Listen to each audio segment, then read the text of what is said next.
People know me as the self-care alchemist.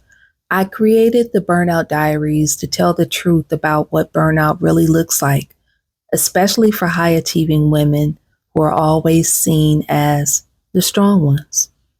And this is not just a series, it's a mirror, a confession, a slow, steady exhale after years of holding your breath.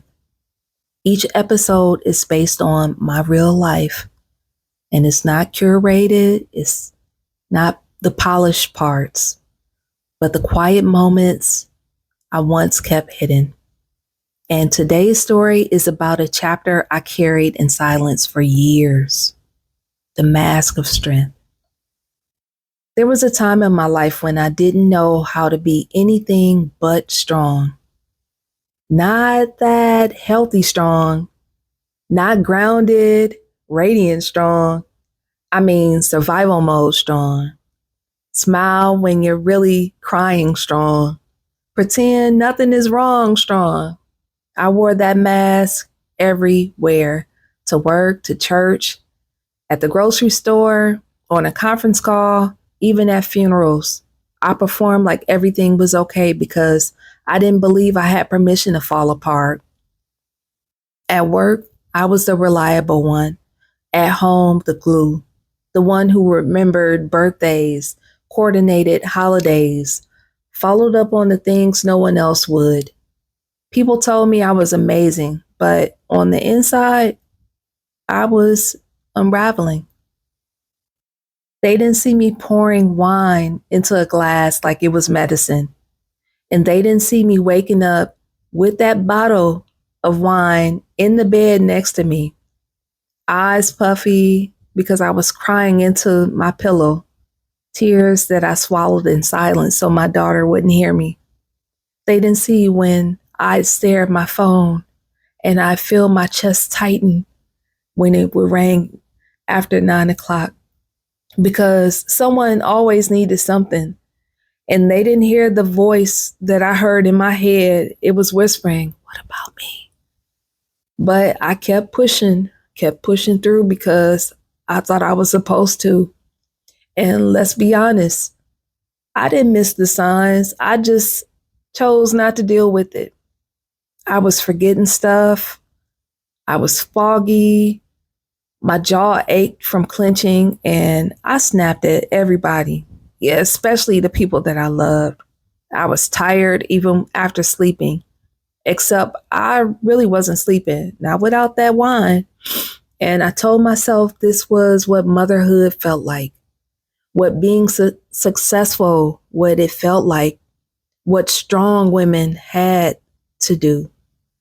But the truth was, I was disappearing bit by bit behind that mask.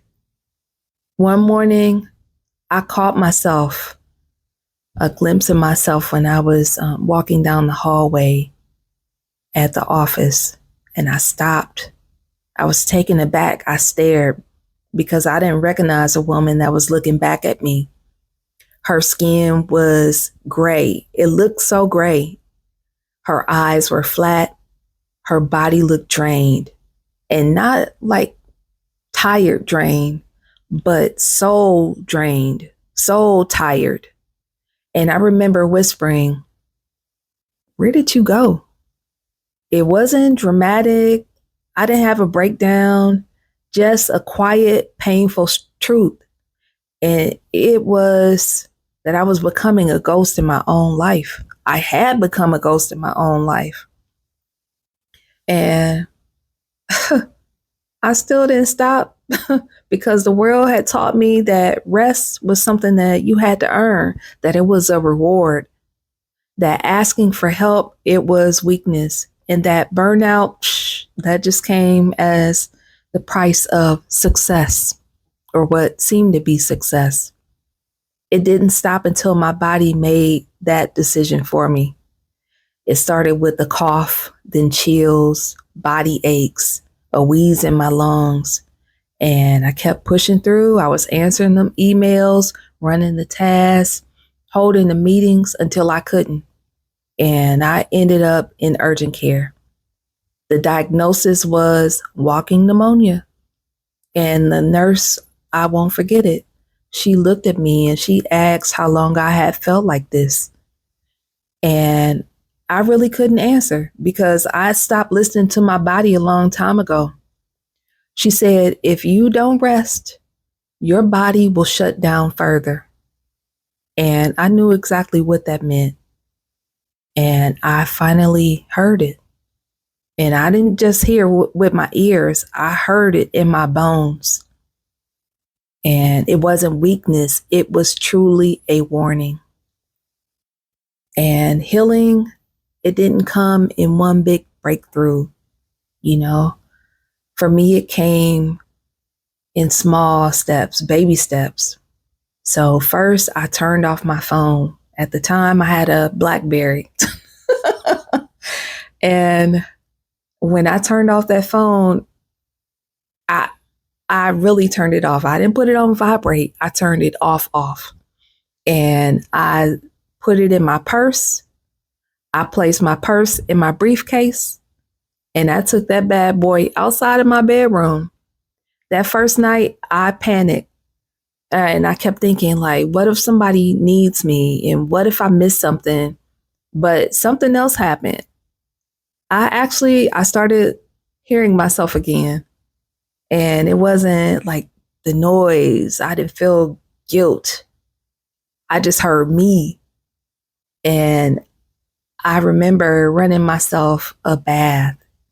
And normally my routine was just to take a quick shower. And at that time, I'd be multitasking, listening to something, but I chose not to multitask. And I made it into a ritual where I filled up the bathtub with hot water. I added some Epsom salt, and because my grandma would say that Epsom salt helps with everything. I always associate Epsom salt with my grandma. But I sprinkled a little bit of Epsom salt in the water. I added some dried roses and a few lavender buds and a few drops of lavender and bergamot essential oils. And that scent, it felt, it's like it rolls around me. And it was soft, it was floral, it was earthy, and it smelled like memories I hadn't lived yet. And it just smelled like something ancient and healing. And when I stepped in slowly, I felt the warmth wrap around me. It was just like something maternal. And I sank in and I started to cry. And I wasn't crying because I was broken. I was crying because I finally felt safe enough to feel. And then later, tea came. I found some herbs that I had stashed away. And the herbs wasn't like part of a product or a brand. It was just for survival. And so I took some rose petals and some hawthorn leaves and some linden, and I put it in my mug, added some water and hot water. And I just let it steep, and I can just see the steam rising. And I was just taking the steam in, just taking that moment of stillness. And it felt like peace. It felt like hope. And when I took that first sip of that tea, just something inside of me had shifted. It felt like it was a moment where I could just exhale. And it was exhaling in a way that I didn't know that I needed. And it wasn't a cure. It was just a beginning.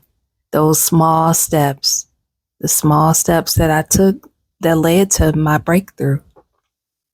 And if you're listening to this right now and you know this feeling, the performance, the silence, the wine, the shame, the sleep that doesn't restore, the smile that doesn't reach your eyes, I want you to hear me when I say that you are not broken, you are not weak, you're not selfish. You're tired, you're human, and you deserve better than survival. You're allowed to stop. You're allowed to rest. You're allowed to not be okay for a while. The mask, it served its purpose, but it's not who you are.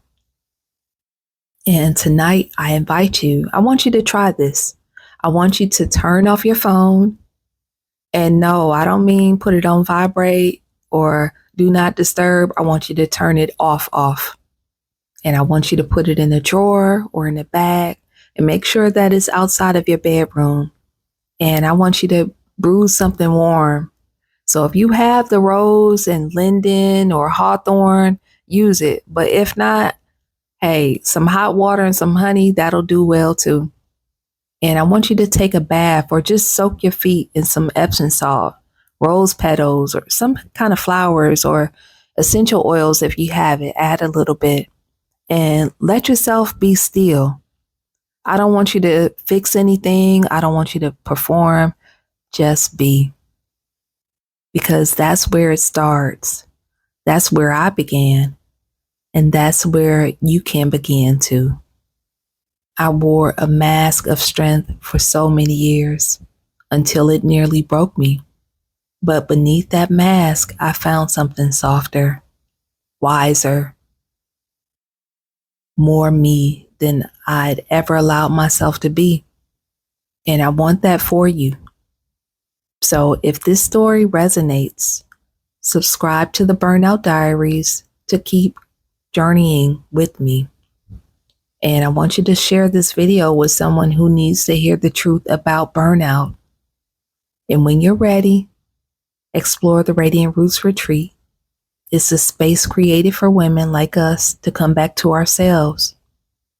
You don't have to perform to be loved. You don't have to push to be worthy. You don't have to hide to be safe. You're allowed to live unmasked. And I'm glad you're here.